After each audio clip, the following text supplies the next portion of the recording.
بسم اللہ الرحمن الرحیم۔ السلام علیکم۔ پیش خدمت ہے خوفناک کہانی آج سے ایپیسوڈ 8۔ اچھا تو پھر ٹھیک ہے، کھڑے ہو جاؤ۔ میں نے اس کی ہدایت پر عمل کیا۔ دفتن ہی فضا میں ایک ہلکی ہلکی حرارت پیدا ہوئی اور مجھے یوں لگا جیسے میرے جسم میں گرمی بڑھتی جا رہی ہے، اور پھر مجھے اپنا وجود بھاری بھاری محسوس ہوا۔ لیکن یہ چند لمحات کی بات تھی، اس کے بعد میں پرسکون ہو گیا۔ لیکن میں اپنی حالت پر غور کر رہا تھا۔ میں نے اسے آواز دی، مونگا۔ ہاں، یہ دوسری آواز بھی میرے ہی منہ سے نکلی تھی، لیکن یہ میری نہیں، مونگا کی آواز تھی۔ ایک بار پھر مجھ پر حیرت کا دورہ پڑا تو اس نے کہا، نہیں نہیں، حیران ہونے کی ضرورت نہیں ہے، اب ہماری جگہ تمہارے شریر ہی میں ہے۔ کیا مطلب؟ ارے ہم رہیں گے کہاں، تمہارے شریر ہی میں بسیرا کرنا ہوگا، گویا اب تم میرے بدن کے اندر ہو۔ تو اور کیا، تم نے محسوس نہیں کیا؟ لیکن نہیں مہاراج، رہنے دو، فائدہ ہی ہوگا تمہیں، آگے چل کر دیکھ لینا۔ پھر دماغ نے مجھ سے کہا کہ مجھے یہاں سے نکلنا چاہیے، ایک ٹیکسی کر کے کسی اچھے سے ہوٹل کا پتہ معلوم کرنا چاہیے، قیام کے لیے ہوٹل تو ہوا ہی کرتے ہیں۔ اس خیال کے تحت میں آگے بڑھا اور ایک ٹیکسی کے پاس پہنچ گیا۔ ٹیکسی میں بیٹھ کر میں نے ڈرائیور سے کہا، مجھے کسی 5 اسٹار ہوٹل لے چلو۔ لیکن یہ الفاظ ادا کرتے ہوئے میرے منہ سے اپنی نہیں، مونگا کی آواز نکلی تھی۔ مونگا کی آواز میں ایک بھاری پن اور ایک رعب دار کیفیت تھی۔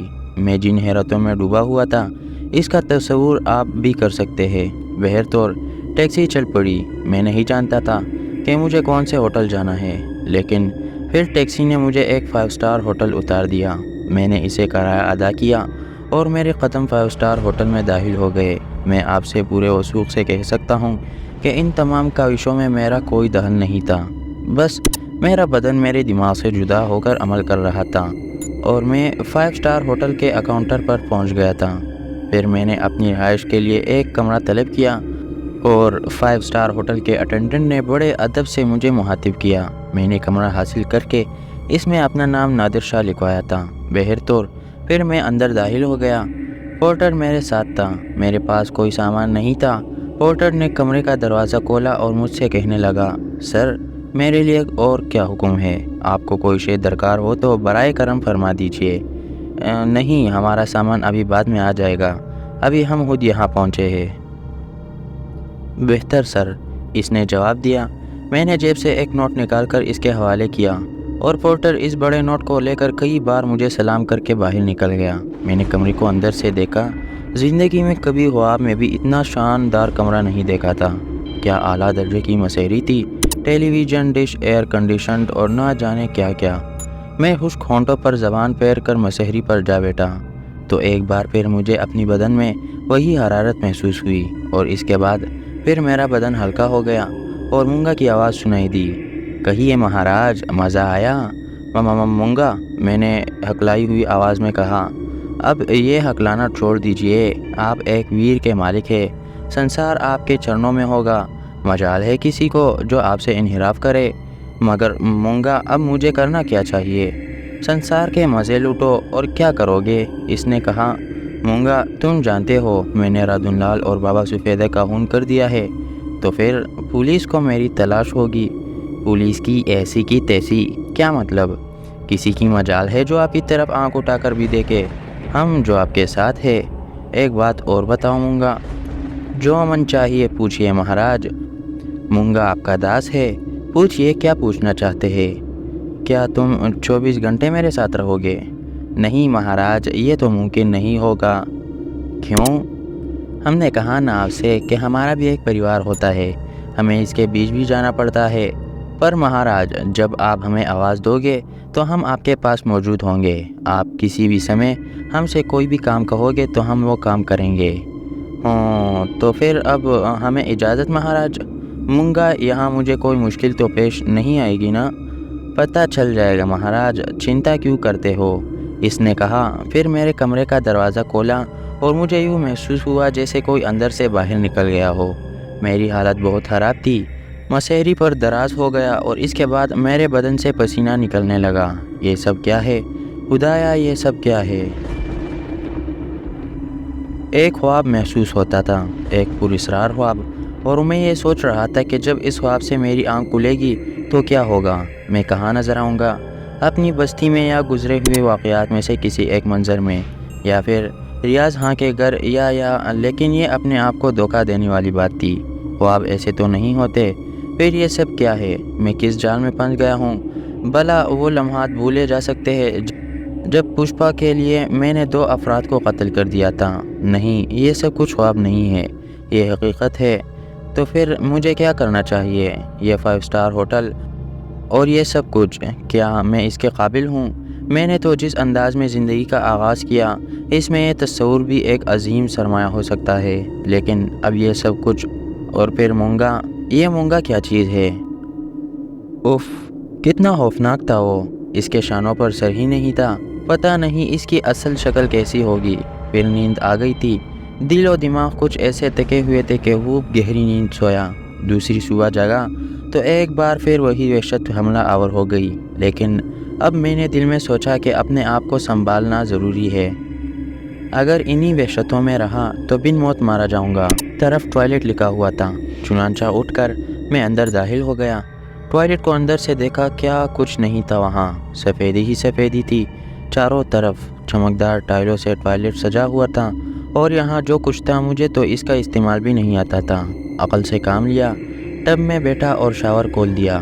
ایسا شاور اور ایسا واش روم میں نے ایک فلم میں دیکھا تھا، وہ سب کچھ میرے قبضے میں تھا، اور مونگا اس نے جو کچھ کہا تھا وہ تو بڑے اچھے مستقبل کی نشاندہی کرتا تھا۔ بہرحال اب دیکھنا یہ ہے کہ زندگی کی گاڑی کون سی پٹری پر سفر کرتی ہے۔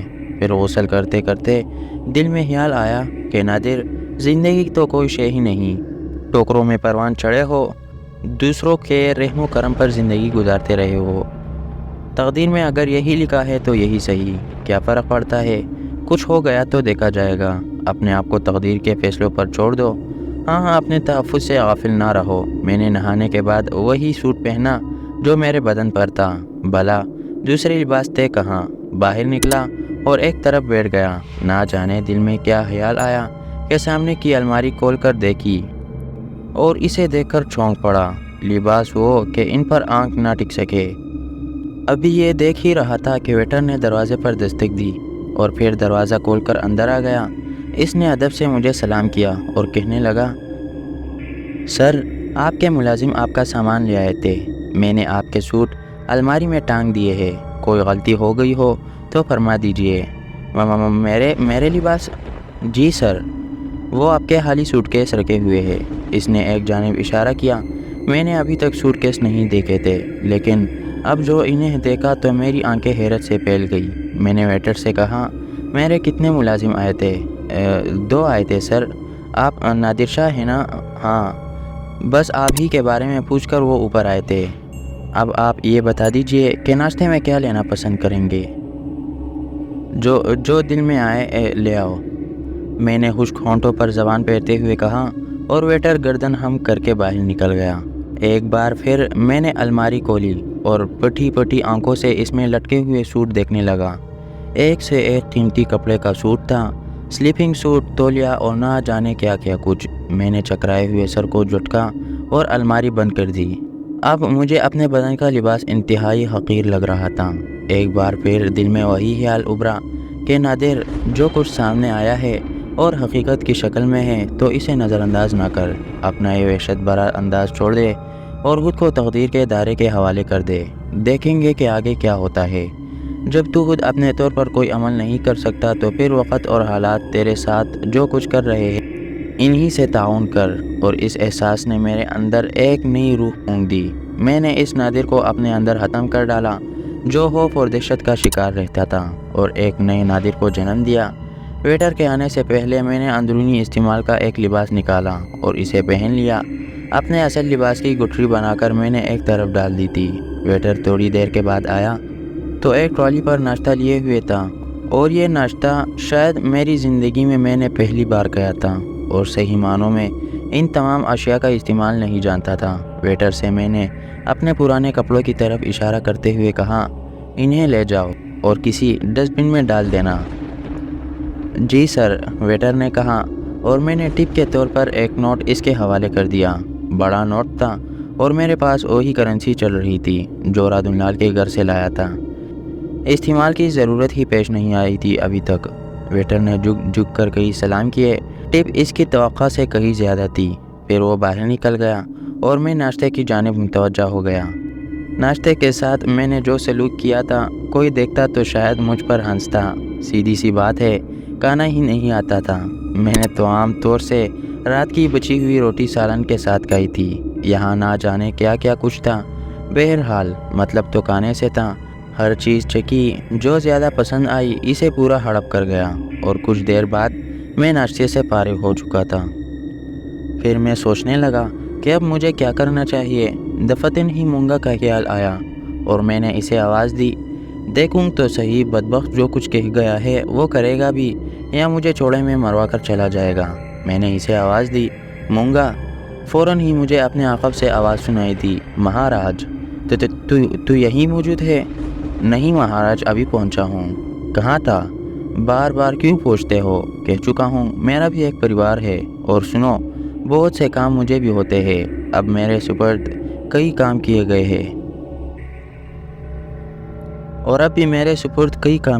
ہیں، وہ بھی تو پورے کرنے ہیں۔ اس لیے اگر کبھی دیر ہو جائے تو برا مت ماننا۔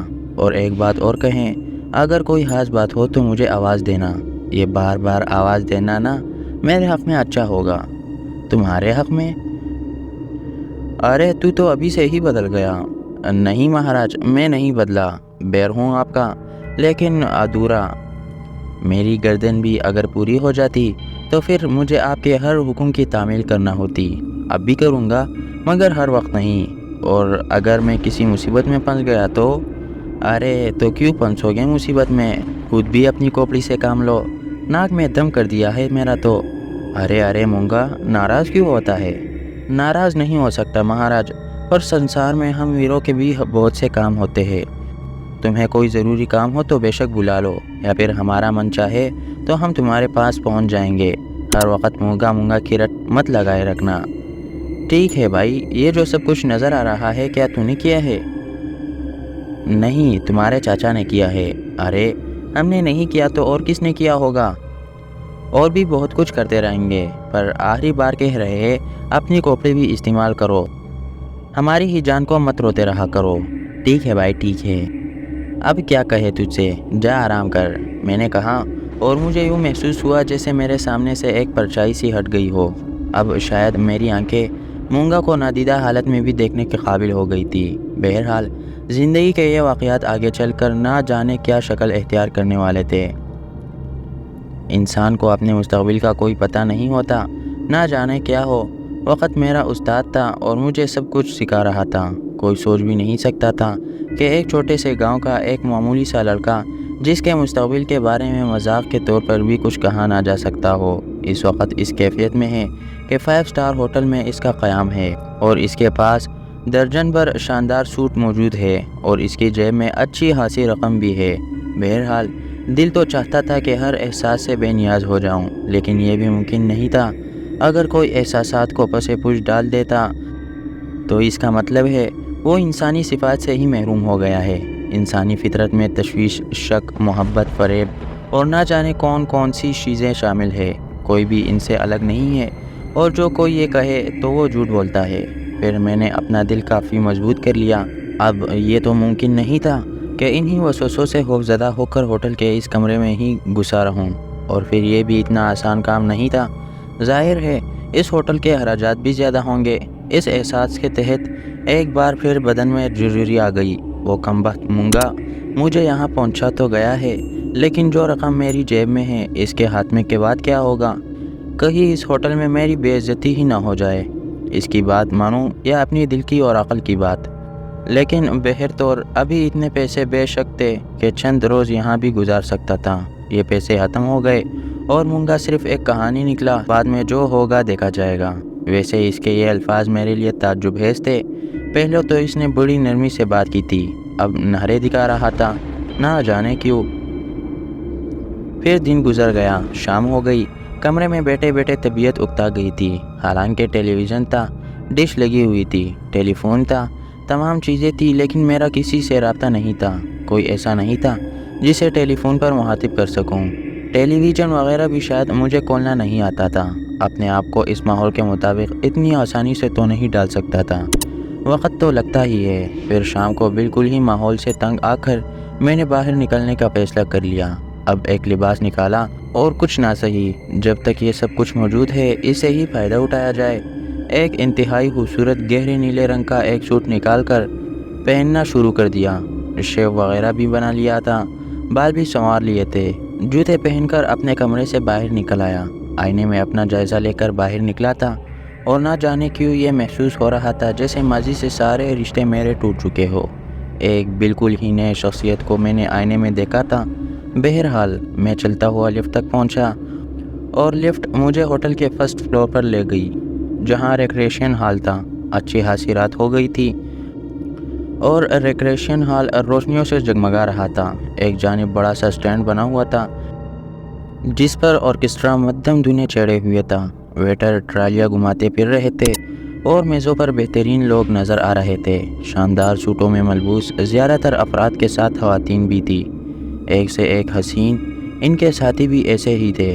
میں اپنے آپ کو بہت کمتر محسوس کرنے لگا۔ جب کوئی نگاہ مجھ پر اٹھتی تو مجھے یوں محسوس ہوتا جیسے وہ لوگ مجھے دیکھ کر اب مسکرا دیں گے، لیکن کسی کے ہونٹوں پر بھی مسکراہٹ نہ آئی۔ بلکہ اگر میری غلط فہمی نہیں تھی تو کچھ آنکھوں میں نے اپنے لیے پسندیدگی کے جذبات بھی دیکھے تھے، اور یہ آنکھیں خود بھی بے حد حسین تھی۔ ایک ویٹر میرے پاس پہنچ گیا اور اس نے میری میز کی طرف رہنمائی کر دی۔ میں اس گوشے میں جا کر بیٹھ گیا اور ویٹر نے جھک کر کہا، آپ کے لیے کیا لاؤں سر؟ کوئی ٹھنڈا مشروب، میں نے سنبھل کر جواب دیا۔ ویٹر گردن ہم کر کے چلا گیا اور میں تیرانہ نگاہ سے ہال کے تمام لوگوں کو دیکھنے لگا۔ تمام کے تمام چہرے اجنبی، ہر شخص بیگانہ۔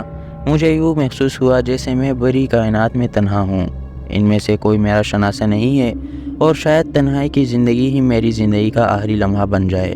ویٹر نے بڑی نفاست سے مشروب کا ایک جگ اور گلاس میرے سامنے رکھ دیا۔ اس کے ساتھ اس نے کچھ اور لوازمات بھی سجا دیے تھے۔ پھر اس نے جھک کر پوچھا، ڈنر یہی لیں گے سر یا اپنے روم میں؟ اپنے روم میں؟ نہیں، میرا مطلب ہے یہی حال میں۔ ٹائم؟ ویٹر نے اپنے لیے بک نکال کر کہا، 9:30 بجے، میں نے جواب دیا، اور ویٹر گردن ہم کر کے چلا گیا۔ میں آرکیسٹرا کی دھنیں سننے لگا۔ زندگی کس قدر خوبصورت ہے، نہ جانے یہ کون لوگ ہیں جنہیں یہ سب کچھ حاصل ہے۔ مجھے اپنی بستی یاد تھی، اس کے بعد کی دنیا یاد تھی، فیض ہاں کا گھر یاد تھا، ریاض ہاں یاد تھا، اور اس کے بعد بہت سی یادیں میری زندگی سے چپکی ہوئی تھی۔ وہ سب ایسے نہیں تھے، میں نے ان میں سے کسی کو اس عالیشان ہوٹل جیسے کسی ہوٹل میں جاتے نہیں دیکھا تھا۔ شاید یہ شہری دنیا ہے، مجھے اس دنیا سے روشناس ہونا پڑے گا، کوئی طریقہ کار دریافت کرنا پڑے گا اس کے لیے۔ لیکن کیسے؟ کیا کروں؟ دل تو یہ چاہتا تھا کہ ان سب لوگوں میں ضم ہو جاؤں، ایسی کوئی حسین صورت میری ساتھی ہو، میں اس کے ساتھ میز پر بیٹھا ہوا ہوں اور زندگی اس سبک روی سے قدم آگے بڑھا رہی ہو۔ وقت گزرتا رہا۔ 9:30 بجے ویٹر مینیو لے کر میرے پاس آ گیا اور اس نے ادب سے مینیو کھول کر میرے سامنے کر دیا۔ یہ بھی ایک دلچسپ بات تھی، تھوڑی بہت انگریزی کے الفاظ پڑھ تو لیا کرتا تھا، لیکن یہ نہیں معلوم تھا کہ اس میں جو کچھ لکھا ہے اس کی اصلیت کیا ہے۔ لیکن حالات کو سنبھالنا جانتا تھا۔ میں نے مسکراتی نگاہوں سے ویٹر کو دیکھا اور کہا، ویٹر آج اپنی مرضی سے کچھ کھلا دو، جو کچھ لاؤ گے کھا لوں گا۔ ویٹر میری بے تکلفی پر خود بھی ذرا بے تکلف ہوا اور کہنے لگا، سر کون سے ملک کا کھانا پسند کرو گے؟ بھائی، جس ملک میں رہ رہا ہوں۔ جی سر، یہ تو بہت اچھی بات ہے، ویسے ہمارے ہاں ہر ملک کی ڈشز ملتی ہے، آپ صرف حکم کر کے دیکھیں، وہ حکم بعد میں کریں گے، فی الحال تم اپنے ملک کی بہار دکھاؤ۔ جی سر۔ ویٹر گردن ہم کر کے چلا گیا اور میں نے اس مشکل سے نجات پا لی۔ کھانا آ گیا، اور کیا ہی کھانا تھا۔ میں یہ سوچنے لگا کہ کاش یہ زندگی مجھ پر مستقل چسپاں کی جائے۔ کھانے کی لذت نے بہت کچھ فراموش کر دیا تھا۔ میزوں پر اب کھانے سرو ہونے لگے تھے، کیونکہ یہی ڈنر ٹائم ہوتا ہے۔ تھوڑے فاصلے پر ایک بڑے سے ہال میں شاید پارٹی ہو رہی تھی۔ اس میں بڑی لمبی سی میز بچھی ہوئی تھی، اور لوگ آ کر ایک دوسرے کے گلے مل رہے تھے۔ پھر میں نے ہال کے دروازے سے ایک دراز قامت شخص کو ایک خوبصورت عورت کے ساتھ اندر داخل ہوتے ہوئے دیکھا۔ عورت بھی اس کے عمر کے برابر تھی۔ ساڑی میں ملبوس چہرہ کافی جاذب نگاہ تھا، لیکن چند قدم آگے بڑھنے کے بعد اس شخص کی نگاہ مجھ پر پڑی اور وہ ایسے چونکا جیسے اسے کوئی الیکٹرک شوک لگا ہو۔ میں نے اس کی کیفیت کو بخوبی محسوس کیا تھا اور میرا دم نکل گیا تھا۔ پتہ نہیں کون شخص ہے یہ اور مجھے دیکھ کر اس طرح چونکا کیوں ہے۔ میرے ذہن میں صرف ایک ہی تصور تھا، کہیں وہ خفیہ پولیس کا آدمی نہ ہو۔ پارٹی کے بارے میں بھی مجھے کچھ معلوم نہ تھا۔ اس شخص نے چند لمحے اس کیفیت کا مظاہرہ کرنے کے بعد ساتھی عورت کو میری طرف متوجہ کیا۔ عورت نے بھی مجھے دیکھا اور پھر اس کی کیفیت بھی مرد سے مختلف نہ تھی۔ لو، ہو گئی گڑبڑ، میں نے دل ہی دل میں سوچا اور پہلو بدلنے لگا۔ اب کیا کروں؟ ایسا کیا طریقہ کار ہو جس سے میں یہاں سے فرار ہو جاؤں؟ سب کچھ یہی موجود تھا۔ کیا ہوگا؟ دل نے اندر سے پوچھا۔ اب صرف حالات کا انتظار کرنا زیادہ بہتر ہے۔ جو ہوتا ہے وہ ہو کر رہے گا۔ بلا وجہ سے مر کر جینے سے کیا فائدہ؟ چنانچہ میں بے حس ہو گیا، لیکن میری نگاہیں ان کا جائزہ لے رہی تھی۔ مرد نے عورت سے کچھ کہا، عورت نے گردن ہلائی، پھر وہ اس پورشن کی جانب چل پڑی جہاں پارٹی ہو رہی تھی۔ مرد دروازے سے باہر نکل گیا اور پھر میں صبر و سکون کے ساتھ انتظار کرنے لگا کہ اب پولیس کا ایک دستہ آئے گا، مجھ پر رائفلیں تان لے گا اور اس کے بعد جیل کی ہوا کانی پڑے گی، پھر مجھ پر مقدمہ چلے گا۔ عدالت میں فلمی ہیرو کی طرح کٹہرے میں کھڑا ہوں گا۔ جج صاحب فیصلہ سنائیں گے کہ نادر شاہ کو 2 افراد کے قتل کے جرم میں سزائے موت سنا دی جاتی ہے۔ پھر پولیس میرے گرد گھیرا ڈال دے گی اور مجھے کشاں پھانسی کے بندے تک لے جایا جائے گا۔ میرا دم گھٹنے لگا۔ میں نے سامنے رکھا ہوا پانی کا گلاس اٹھایا اور ایک ہی سانس میں اسے خالی کر گیا۔ کیا حماقت ہے! تصورات کو اس حد تک ڈھیل نہیں دینی چاہیے کہ زندگی ہی عذاب بن کر رہ جائے۔ پتہ نہیں کیا قصہ ہے۔ بہرطور وہ شخص واپس نہیں آیا اور میں اس کا انتظار کرتا رہا۔ ادھر میں عورت کو دیکھ رہا تھا جو شیشے کے پارٹیشن کے دوسری جانب سے نظر آ رہی تھی۔ اس نے اس طرح کی سیٹ حاصل کی تھی کہ وہاں سے مجھ پر نگاہ رکھ سکے۔ پارٹی میں نہ جانے کیا کیا ہو رہا تھا، لیکن میں نے اس عورت کو اپنی جانب ہی متوجہ پایا۔ ایک لمحے کے لیے میں نے سوچا کہ کیوں نہ اپنی جگہ سے اٹھ کر کہیں فرار ہو جاؤں۔ ابھی تک تو کچھ نہیں ہوا، لیکن کچھ دیر کے بعد کچھ ہو جائے گا۔ یہ خیال میرے دل میں جڑ پکڑتا چلا گیا اور میں نے اپنی جگہ چھوڑ دی، لیکن اس کے ساتھ ہی میں نے محسوس کیا کہ عورت بھی ساتھیوں سے معذرت کر کے اٹھ گئی ہے۔ میں ہوٹل سے باہر نکل آیا اور انتظار کرنے لگا کہ عورت باہر آئے، لیکن اگر وہ ابھی آ جاتی تو میں اس کا کیا بگاڑ لیتا۔ بہت دیر تک میں ہوٹل کے لان میں ٹہلتا رہا، پھر جھنجھلا کر واپس پلٹا اور لفٹ سے اوپر آ کر اپنے کمرے میں داخل ہو گیا۔ کمرے میں پہنچ کر میں نے لباس تبدیل کیا اور اپنے بستر پر دراز ہو گیا۔ اب جو بھی ہوگا دیکھا جائے گا۔ اگر ان لوگوں نے مجھے ٹریس کر لیا ہے تو پھر کوئی بھی نہیں بچا سکتا مجھے، کوئی بھی نہیں۔ نہ جانے کیا کیا خیالات دل میں آتے رہے۔ تقریباً آدھا گھنٹہ مجھے واپس آئے گزر گیا تھا کہ دروازے پر دستک ہوئی اور میں چونک پڑا۔